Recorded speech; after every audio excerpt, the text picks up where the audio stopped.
তনুশ্রী ব্লগে সবাইকে স্বাগত ভালোবাসা জানিয়ে আজকের ব্লগটি শুরু করছি। আজকে সন্ধ্যে থেকে ব্লগটা স্টার্ট করেছি। তারপরে চলে গেলাম এই যে শ্বশুরবাড়িতে, একটা অনুষ্ঠান ছিল, ওই অনুষ্ঠানে গিয়েছিলাম। তারপর ভাবলাম একটুখানি ব্লগ করি, অনুষ্ঠানের ব্লগ দিয়ে করছি।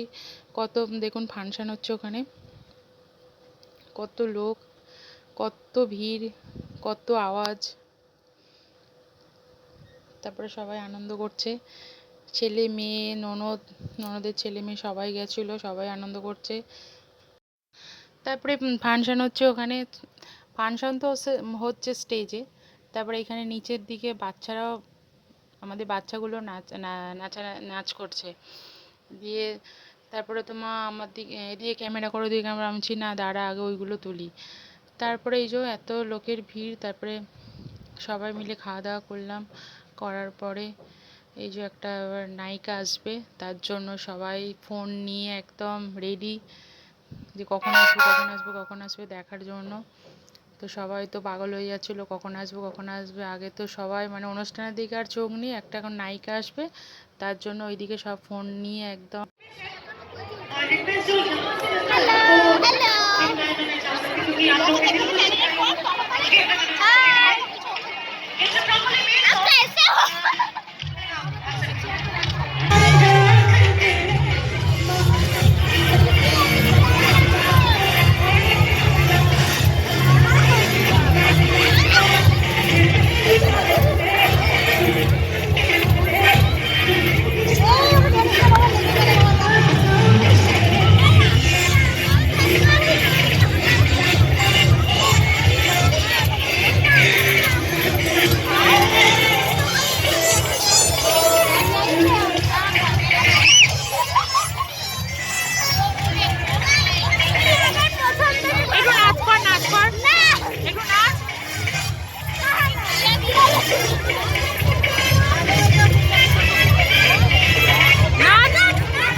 তারপরে যে এই নায়িকাটা চলে এসছে, এবার সবাই মিলে বসে পড়ছে, কেউ বসে আছে কেউ দাঁড়িয়ে আছে।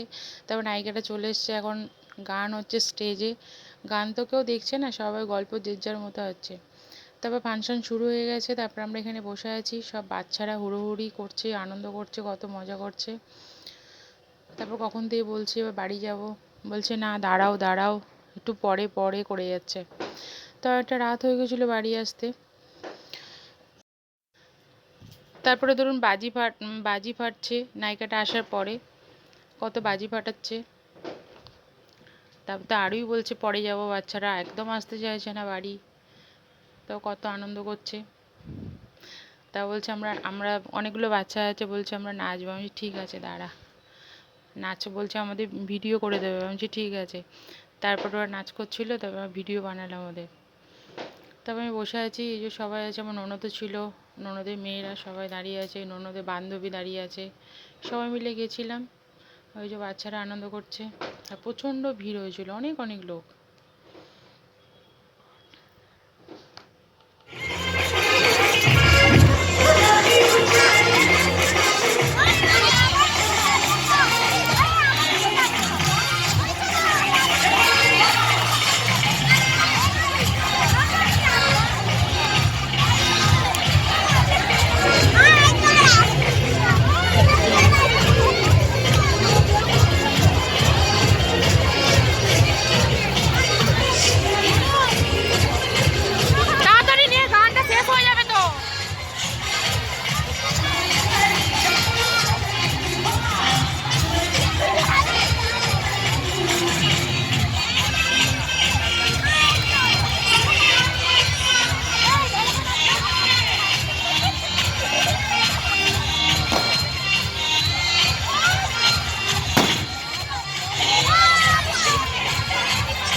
নায়িকাটার নামটা আমি ঠিক ভুলে যাচ্ছি, কিন্তু নায়িকাটার ছবি তোলার জন্য সবাই ব্যস্ত হয়ে পড়েছিল, সবাই তো ফোন নিয়ে ছবি তুলেই যাচ্ছিল। নায়িকাটার নামটা ঠিক আমার মনে আসছে না, ভুলে গেছি। মেয়েকে বলছিলাম যাব না, তো বললো মা চলো না চলো না। বেশ অনেক দিনের পরে বেরোলাম, অনেকদিন কোথাও বেরোয়নি, তাও গেলাম অনেক দিনের পরে, ভালোই লাগছিলো, আমারও ভালো লাগছিলো, আনন্দ হচ্ছিলো খুব। তারপরে এবার বললাম চলো, এবার অনেকক্ষণ আনন্দ হয়ে গেছে, দিয়ে যেতে চাইছে না, ছেলে মেয়ে সবাই বাচ্চাগুলো।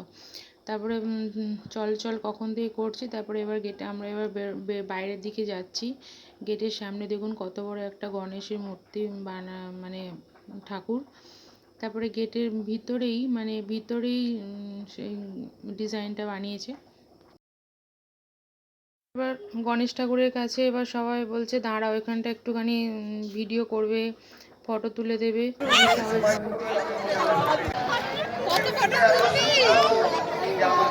এবার আমরা বাইরের দিকে বেরিয়ে যাচ্ছি, গেটের সামনেটা ডিজাইন করা।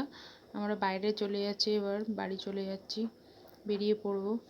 গেটের সামনেটা কত সুন্দর ডিজাইন বানিয়েছে, খুব ভালো লাগছিলো দেখতে। সকালবেলা দেখুন আমার মেয়ে সকালে ঘুম থেকে উঠে খেয়ে দিয়ে তাড়াতাড়ি ড্রয়িং করতে বসে পড়েছে। দিয়ে ওর পিসির মেয়ের সব রং টং দেখে ড্রয়িং খাতা দেখে বলছে আমি একটা ড্রয়িং করি। দিয়ে তারপর একটা দুর্গা ঠাকুর আঁকছে। তো পিসি বলছে মানু খুব ভালো হচ্ছে, দুর্গা ঠাকুরটা ভালো করে আঁক, তো আমি ওটাকে দেয়ালের মধ্যে আটকে রাখবো। দিয়ে মানু মনোযোগ দিয়ে একেবারে খাওয়া দাওয়া তো হয়েই গেল। বিকালবেলায় বাইরে চলে এসেছি আমরা, মানে শ্বশুরবাড়ি যেখানে আগে থাকতাম সেখানটা হচ্ছে বাইরে খেলা করছে সবাই।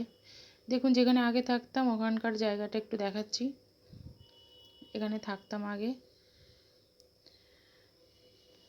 তো বাচ্চারা সব খেলা করছে, বাইরে এসেছি। তারপর দেখুন দেখুন আমাদের বাড়ির ওই পাশটায় যেখানটা দেখাচ্ছি ওখানটায় থানা আছে, বেলুড় থানা। তারপরে রাস্তা, থানার পাশেই রাস্তা, সামনেই থানা। তারপরে এখন ওখানে আমার মানে শ্বশুরমশাইয়ের চায়ের দোকান আছে, যাচ্ছি ওইদিকে দেখানোর জন্য।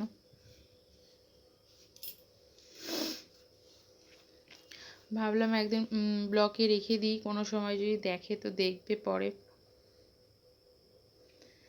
ওই দেখুন দোকানটা, চায়ের দোকান, মানে চা, মানে অনেক কিছুই হয়, সকালে চা, কচুরি, বিকালে চপ, সব কিছুই হয়। তারপরে দেখুন আবার ঘরে চলে এলাম, ঘরে মানে কি ওই শ্বশুরবাড়িতেই চলে এলাম, আবার খেলছিল ওরা। তারপর সন্ধ্যাবেলা আবার বাড়িও বেরিয়ে পড়লাম, মানে আমরা বাড়ির দিকে রওনা হয়ে গেলাম। হেঁটে হেঁটে আসছি স্টেশনে। তারপর স্টেশনে এসে আমি দাঁড়িয়েছিলাম, তো ছেলে মেয়েকে বললাম টিকিটটা কেটে আনতে, আমি ওদেরকে দেখতে পাচ্ছিলাম, বললাম ছুটে গিয়ে টিকিটটা কেটে আনতে। তারপর স্টেশনে দাঁড়িয়ে আছি, ছেলের তো ঠান্ডা লেগেছিলো, গলা ফুলেছিল, গালের মধ্যে মানে সাইডে ফুলেছিল, তাই টুপি পরে আছে।